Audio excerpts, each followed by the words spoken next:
Speaker గారిని అడుగుతా ఉన్నా, మీరు వినట్లేదా స్పీకర్ గారు? మేము ఎప్పుడన్నా ప్రభుత్వాన్ని నిలదీస్తే మా మైక్ ఒక సెకండ్ లో కట్ చేస్తారు కదా, ఆయన మైక్ మాత్రం బూతులు మాట్లాడుతుంటే, మన నోటితో మాట్లాడలేని భాష మాట్లాడుతుంటే ఆయన మైక్ ఎందుకు కట్ కాదు? ఇంకా ఇంకా ఎంకరేజ్ చేస్తారా? ఆడవాళ్ళ ఆత్మగౌరవాన్ని, మాతృమూర్తులు కన్న తల్లుల ఆత్మగౌరవాన్ని దెబ్బతీసే విధంగా ఆయన మాట్లాడుతుంటే మైక్ కట్ కాదా? హైదరాబాద్ బ్రాండ్ ఇమేజ్ దెబ్బతీసుడు కాదా?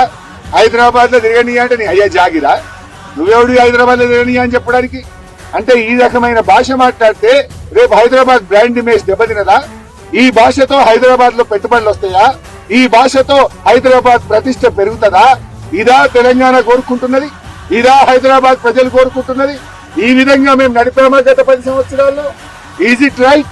దీన్ని ఏ ఒక్క మంత్రి మాట్లాడాడు? ముఖ్యమంత్రి గారు ఆపరు. ఇలా ఆ సభలో ఉన్న బీజేపీ నాయకులు మాట్లాడరు. ఇలా ఇద్దరు కలిసి ఒకటైపోయిన పరిస్థితి. బడే భాయ్ చోటే భాయ్ ఏక్ హో గయా, దోనో మిల్కే ఇలా ఏక్ రస్తే మే చల్ రే. అదానిని హైదరాబాద్ చేస్తారట. ఇద్దరు కలిసి ఇలా టీఆర్ఎస్ పార్టీని గొంతు నొక్కే ప్రయత్నం చేస్తున్నారు.